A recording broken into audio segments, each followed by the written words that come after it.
It's spring week 7 here in Apothecaria, and during this rest period, MouseEye has an adventure of his own.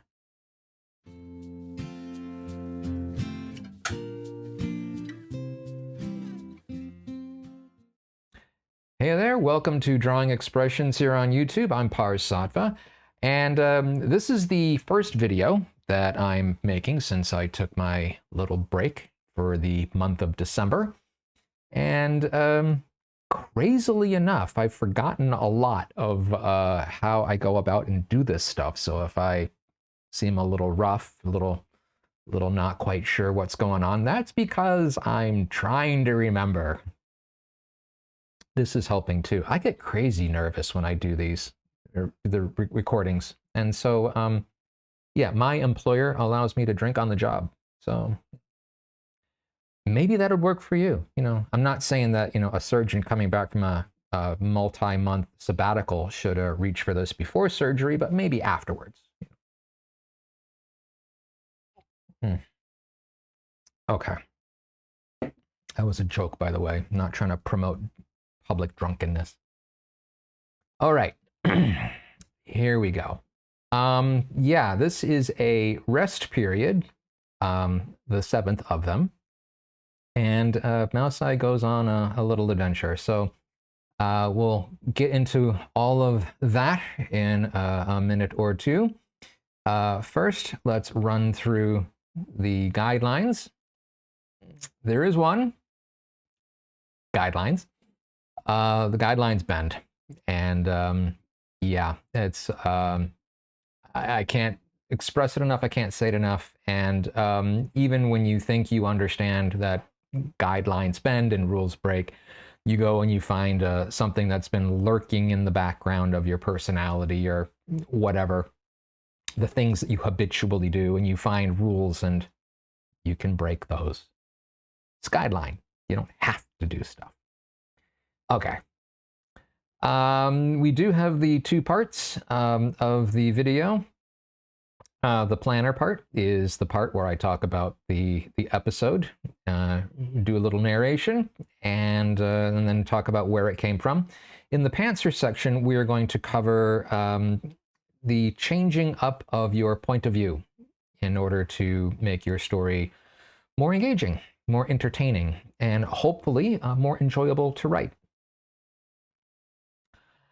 But now, let's do a little bit of breathing and stretching, because along with this, which is lovely and it helps, breathing and stretching helps too.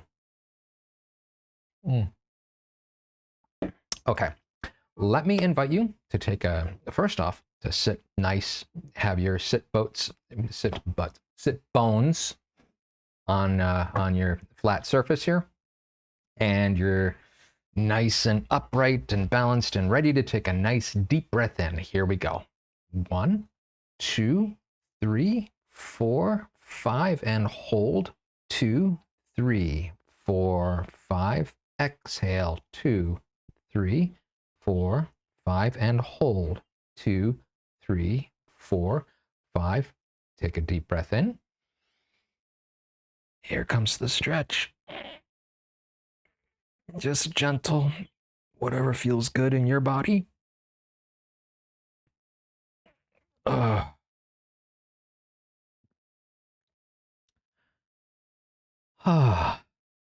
felt so good. And the great thing is I've got a little control panel, which is down there, and I haven't hit a wrong button yet, so yay me. Okay, it's starting to come back.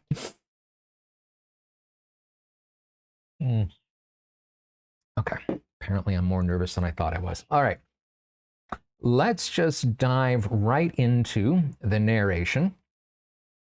This is spring week 7 rest episode called MouseEye's Adventure. I have to admit, I'm not quite sure how to talk about what I just found out. I'm not quite sure who I can tell. I want to tell someone, but have you ever had something that you wanted to say and that it makes perfect sense when you tell someone face to face, but it just loses its punch when it's written down? Well, I have. I want to tell someone, but there's no one here to tell because I have apparently a very discriminating social presence, meaning I'm pretty much left alone / avoided unless, of course, there's a potion involved. Which is why I'm sitting here at my small desk in the cottage, chewing on the end of my pencil, thinking about what to write in a letter to Pip. Of all the people I know, I think she's the only one who will appreciate the story. But that brings me back to wanting to tell the story face to face, maybe in a bit of a gossip session. Not that anyone gossips anymore.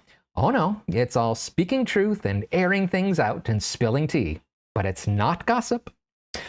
Okay, I think what I'll do is relate the story on some paper here, and if I feel like it comes across okay there, I'll send it to Pip so she can be just as amazed as I am. Now, to compose my letter. Dear Pip, hi, how are you? How's everything in your neck of the here yet not here? You won't believe what happened. Oh, sorry, I'm supposed to wait for you to answer the questions, and I'm supposed to listen and nod and pretend I'm not about to burst to tell you what I want to tell you. So pretend I did. But I think in order to really appreciate the story, you need a clearer picture of life here than what I've provided before. I live in a small cottage with Pop. She's lightful, by the way, and I do mean lightful. She's like my own private floating light source, like a very small sun, but with an automatic dimmer. And no heat aside from her gentle warmth when she lands on me. Thank you for sending Pop-a-Lock here. We're all happy. And MouseEye. MouseEye. How to describe him? He's a mouse, for one. He's my familiar. And while he can often cop an attitude when asked to do something, he can also be helpful, and oftentimes in unexpected ways. For instance, so far as I know, he can speak to humans, bees, toads, and I'm pretty sure to Pop as well. One thing that he has a habit of doing is disappearing, often at very inconvenient times, like when I'm in danger of being eaten by a sphinx. Thankfully, it was a vegetarian, so the danger wasn't as grave as it could have been, but you get the idea. When he shows up after disappearing, I'll ask where he's been, and he'll usually say, "Must I?" I know I asked to call him MouseEye, but I had no idea it'd be so close to what has become his trademark remark. Today he reappeared in his usual space in and amongst my spirit house, which is also where mail from you tends to arrive. Weird, yeah? Despite the fact that I've stopped asking about his solo travels far and wide to who knows where, I decided to show an interest in where he'd been this time. And he told me! That alone made my jaw drop, and maybe it's that fact alone that makes the story so amazing, that he actually shared what happened. At least I hope it's a true account. It'd be a shame if he'd just made it all up. I mean, would he make up a story? No, I don't think so. If he didn't want to share, he wouldn't. He'd change the subject or ignore me or say, "Must I?" I don't think he's interested in telling tall tales. It's too much work. So I'm going to believe this is true, and if it's not, well, I'll just deal with it then. Okay, look at me. I just looked and realized I've been babbling on without actually saying anything of note yet. It's like I think paper just grows on trees. And yes, I know it kind of sort of does. Okay, enough jabbering. To what happened. I'm going to assume you have a forest and you're here yet not here. I think I'll just write that as HYNH, which I'm going to pronounce in this version, here yet not here, for now. I hope you don't mind. In my version, it's called Glimmerwood Grove. It's a lovely forest, although I must admit I have an affinity for forests. My father's a woodcutter. He lives days away, but it's a forest not unlike the one here. Here, meaning near my cottage, not here like my side of here yet not here. Anyway, I went camping in there once and found a sleeping giant with the most fungus-covered feet I've ever seen. It was blech. I mean, I know we witches have to deal with the yucky and nasty parts of life, along with the life-fulfilling and satisfying ones, but still. Okay, I was supposed to start telling you the story and I got distracted again. This time for sure. Like I said, MouseEye got back from another one of his solo adventures. It turns out he was exploring Glimmerwood Grove. While he was in there, he found a kind of open-air throne room. He said he just happened upon it. That 1 second he was stepping, or I suppose padding, through some heavy brambles and ended up stepping into this space. It was all light blue, apparently, sort of like if the sky had been molded into bricks. But it's also apparently old enough to be covered in hanging vines and moss. He said the weird thing was that it all looked so well tended. Sitting at the other end of the, I suppose it could be called a chamber, although I think chambers are supposed to have some sort of ceiling or roof over them. Anyway, at the opposite end was a throne. And apparently there was no doubting it was a throne because it was big, golden, and elaborate with carvings and ornate decorations. And sitting on the throne was an elf. Now, have I mentioned that MouseEye prides himself on watching and remembering things? This time, however, the self-described watcher was watched by this elf as he looked around and took it all in. And, I guess, the elf was quite amused by MouseEye's wondrous reactions to it all. "Welcome to my court," the elf said in greeting. "Hello," MouseEye replied, and continued looking around. "I am High Lord Aeronil, and you are?" "MouseEye. You can call me MouseEye." "And what brings you, MouseEye, to my court and my presence?" "Oh, nothing. I just stepped through some foliage and ended up here." "Ah," was all the elf said. "Were you hoping for someone in particular?" The elf's smile dimmed a bit. "I'd hoped that... well, never mind." MouseEye insists that he turned his magnificent, soulful eyes towards the elf, and that was the reason he became more forthcoming. "You see, I'd hoped someone would come and replace me here, and you seemed a likely candidate." "But I thought you said this is your court." Technically it is. Presently. When my replacement takes over, it'll be their court." "And you thought I was your replacement?" The elf shrugged. "Stranger things have happened.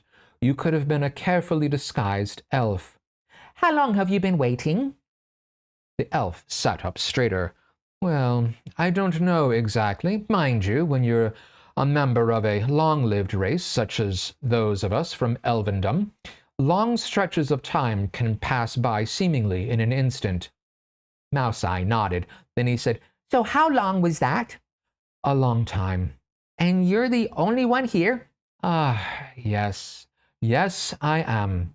The rear guard, I suppose, of our migration to a new land."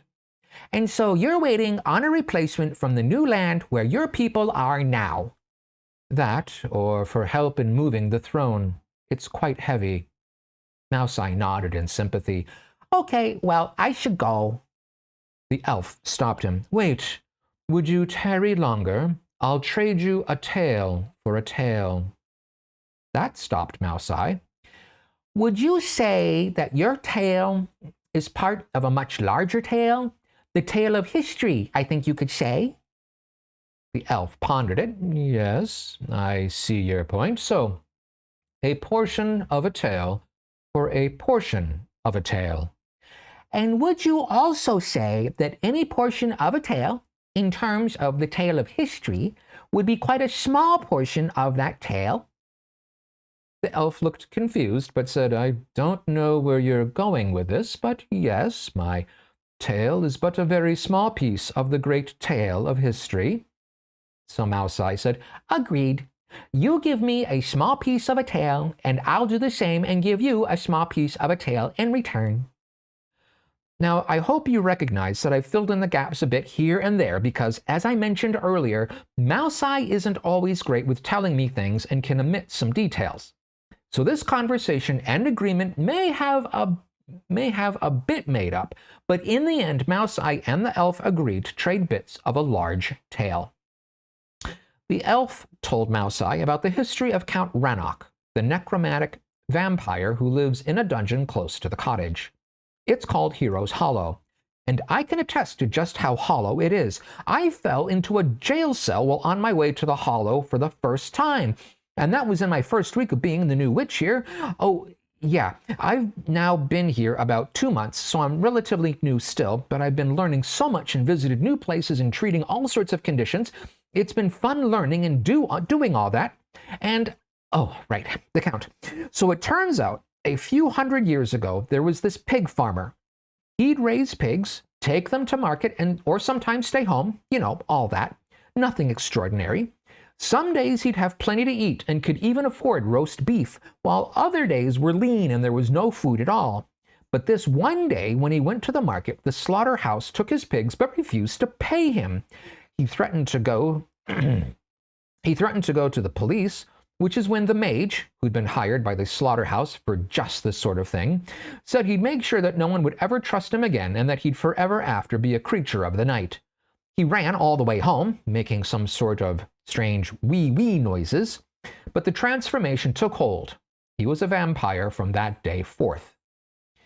He knew he could never live as a pig farmer again, or really as a farmer at all, so he just ran and wandered. Eventually he found the dungeon and took up residence there. He became a necromancer to try to find a way to reverse the vampirism. This, by the way, is the same vampire who tried to force the spirit of the land under my cottage to bend to his will. For his efforts, the land quite ably defended itself and defeated him, so he only ended up with bruises. Anyway, after the elf told his tale, MouseEye's said, "That was quite a piece of tale you gave me. I hope you'll find the piece of tale I give you is satisfactory." And then he plucked a few hairs from his tail. "Here's a small piece of tail in return." Now, I've wondered at time or two during my own adventures if perhaps I was pushing my luck in dealing with those I encounter. But this was, oh my, I can't even bring myself to imagine being that bold, and yet there he was in all his mousy glory, holding a bit of fur out in trade for the story. The elf, for his part, took the proffered hair. "You have played a trick on me. Were I not so bored, I might have taken offense. But this was the only entertainment I've had in ages." I don't know if MouseEye went anywhere else after that, but as I said, he eventually came home and told me the tale and the tale of the tale. Whew. I see I'm getting close to the end of my paper, so I'll close this for now and hope to hear from you soon. Your bestie, Sweet. After a moment's consideration, I folded up the packet of paper, addressed it to Pip, stretched my cramped writing hand, and wondered what she'd think about all this. And I'd have a thing or three to ponder over the next few days. That is the end of the story. So after hearing a tale like that, aside from having a bit of brandy, which why not?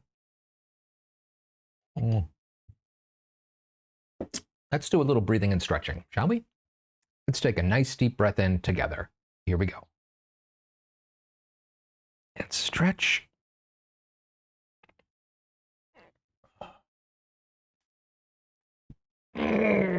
Okay. Whew. I swear, my back pops more than the fireworks go off on New Year's. Okay, so let's talk about how this all got put together. Thankfully, I kind of remember how I did it. Bring that up. Here we are. Boom, do. And 3, 2, 1. This is for your screenshot, by the way. And here we go, back to the room. Okay. Not a lot of stuff there to talk about in terms of the prompts, which is what we're talking about. So in this particular episode, for the most part, the prompts did not come from the guidebook, the beginning guidebook, the base game. This came from an additional piece that came along with the game when we purchased the PDF, the electronic version, PDF version. This is called Familiar Tales. And it's a one page, or 2 sides of a page. And it helps to give some ideas as to what you may have your familiar do if they're going to go off and tootle off and do something. We hadn't played with this much at all. In fact, not at all. That's more accurate, not at all. So we just decided to give it a go. And so we did. So this came from the Familiar Tales in the PDF version. And we decided to pull 3 prompts, which ended up becoming a 4th. Talk about that in just 1 second. The reason that we decided to pull 3 is because the way that I've always done creative writing using prompts is having multiple prompts and then watching how they interact and intersect and then putting them together leads to a much more interesting story. At least I find that to be the case. So we did a polling, 3 polls, and the way that the book is structured to actually give you the prompts themselves, there's ace all the way through king. This, because again, this is set up to be you pull a card, a playing card, not a tarot card. We use tarot cards, and so we had 2 cards that came up with a suit and 1 that did not, and so we actually took the entire row of prompts, and so there's 1 for red and 1 for black, and so we ended up with 4 prompts in total. And how they came together is kind of neat and fun. So anyways, just to highlight it real quick, I know you took the screenshot, but I'm going to read it off anyway. So explore Glimmerwood Grove, find something valuable, / find a new place, and then outsmart someone. So putting all that stuff together and see how that worked. And then the last thing that we did is, since we had MouseEye going to Glimmerwood Grove, we wanted to activate a prompt simply for walking into Glimmerwood, and that became the elf sits on a golden throne in a court of azure bricks and asks for a gift in exchange for a story. And so you can see that all of those come together, and that's how this came to be. Okay, so in having all this, what's been written before? How do we weave that into what we're doing? So Count von Rannoch has been mentioned in a couple of episodes, more than mentioned, arguably. And so I thought it'd be fun to maybe explore a little bit of his backstory and to find out, where did he come from? He calls himself Count von Rannoch. There's the town of High Rannoch. Is there a connection? What's going on? And we didn't really get into that much, or actually really at all. But what we did do is we heard how he became a vampire and what he's doing as a necromancer, which I thought was just very interesting. Okay. And then most of what I did is in the imagination piece. Imagination piece. We're just gonna.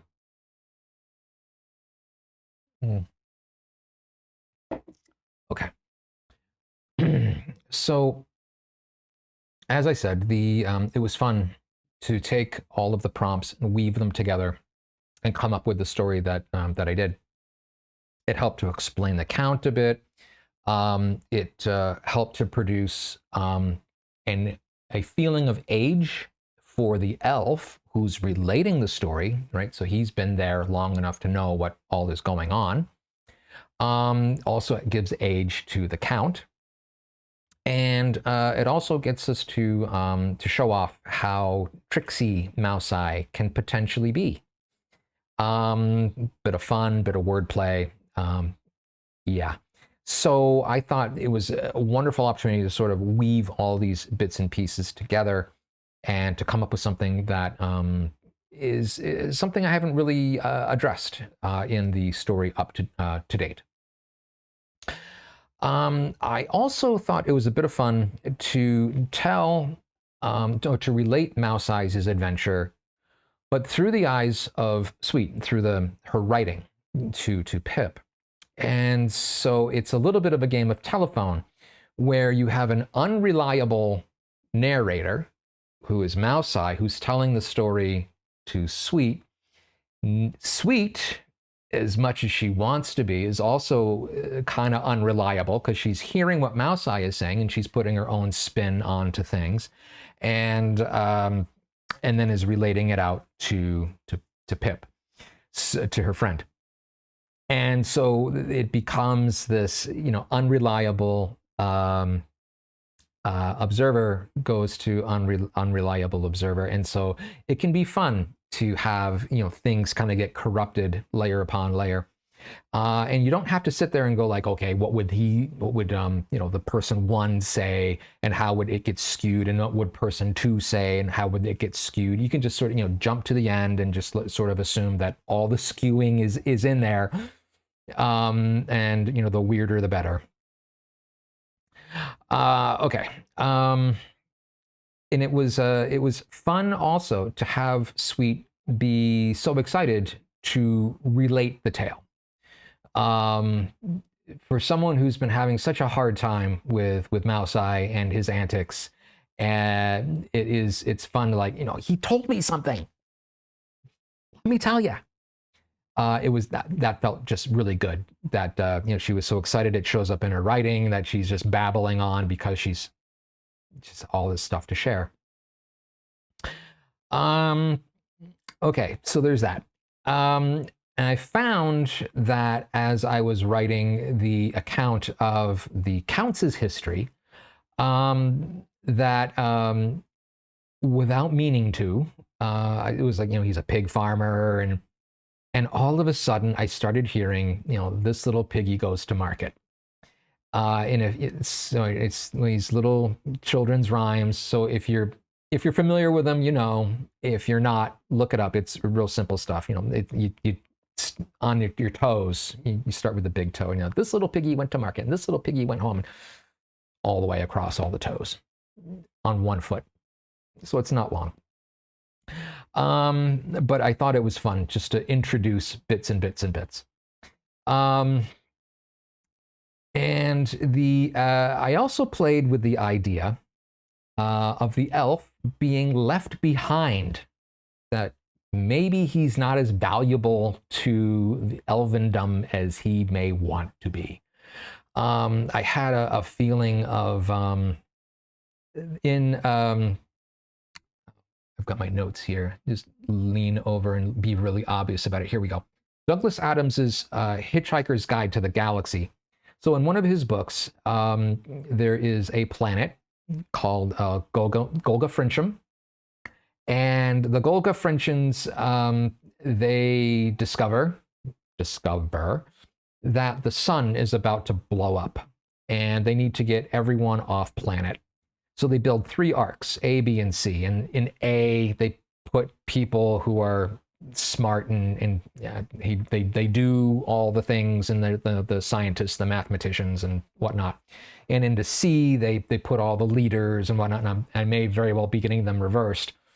But anyways, people who do stuff. And then in the middle, in arc B, are all the people like middle managers and telephone sanitizers and people that you would normally associate with not being quite so needful to society. However it is that Douglas Adams defined it. And so off arc B goes, and arc A and C, for some weird, strange reason, they never leave. It was a made up story just to get B off of the planet, which was unfortunate because all of Golgafrincham died because of a virus that came from an unsanitized telephone. But so the bees, they thought they were important because they were being ushered off the planet first, and it turns out they were not. Same thing with this noble elf. He's maybe not quite as important as he thinks he is, and he's just sort of left behind and doing who knows what. Anyway, he has a piece of history. That was helpful. Okay, so welcome to the Pantser section of the video. And here I want to talk about changing up your point of view. And again, so changing up your point of view so that you keep your reader interested. You stay interested. You stay engaged with what it is that you're writing. So when you're writing a story, consider this. The events of the story are happening, right? It's just like life, like, so you got different characters and they're doing different things and they're doing it all over the place. Okay. And so your job is to relate what's going on in a way that is entertaining and keeps a reader interested. Right? So it's your job to sort of filter through and go like, if one of your characters decides they need to go to the grocery store, you don't need to do a blow by blow of going to the grocery store, right? You make a mention and that's it, right? Because you're trying to keep your reader interested. You're telling them just enough that about the grocery store visit, so that everything that follows makes sense. And otherwise, you just leave it out, right? If it doesn't need to be there. If something's going to happen in the grocery store, you start to get really detailed, right? In aisle 5, she collapses because of a heart attack, right? That's important to mention. So it's your job to relate the activities that are happening in the story and put it onto the page so that the reader, who is getting it one word at a time, it makes sense. And more than that, it's entertaining and it keeps them engaged. So it's this relating part to the reader I think is one of the pieces of art that goes into creative writing, deciding what it is that goes onto the page and how it goes on the page. So to date in my story, I've related the stories of MouseEye and all the other characters, in fact, through Sweets' eyes, right? Everything is done through her first-person perspective. So this time, it's a little bit different. It is done through her eyes, but it's done via his eyes on his adventure. And so I thought it would be sort of a fun twist on having this first-person perspective. It's first-person-ish. First person twice removed. Something like that. I don't know. Anyway, so by changing up the point of view, I was able to show off qualities of MouseEye, tricksy, wordplay, with the qualities of Sweet, who is very enthusiastic, especially in her sharing and in her excitement, and even that of the noble elf, who maybe was abandoned by his fellow elves. So it also helps keep things from being stale, right? Changing things up can be one of those things that helps to keep you as a writer motivated on telling your story. And I'm going to make one quick mention. It's probably premature, but what the hell, I've had enough brandy, so my concern is melted away a bit. So as of the taping of this, Alicia and I have developed a game. It's called Pip's World, not Pips's World, just P-I-P-S World. And where we allow ourselves more freedom to change perspectives and to actually encourage you to make decisions about what perspective you're going to write from.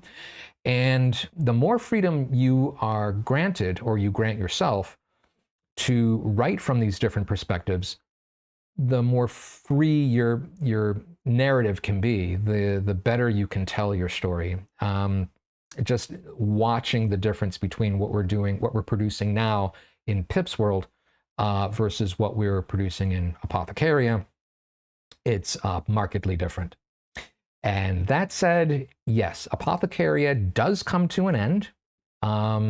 It's many episodes down the road still, but it does come to an end. So I hope you will stay and watch and listen as things develop.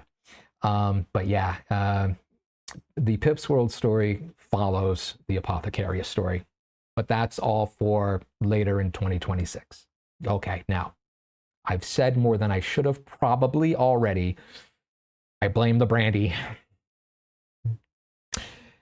This is why the surgeon does not drink brandy before he starts operating on your liver.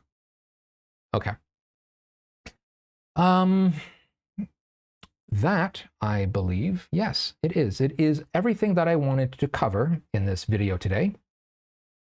So let us move over to the haiku, the drawingXpressions haiku, which is a creative space, holistically supportive. Please like, share, and subscribe, please.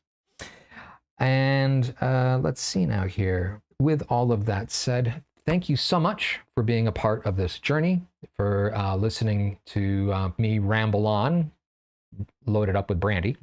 And I hope to see you in 2 weeks when the next episode drops. So until then, bye for now.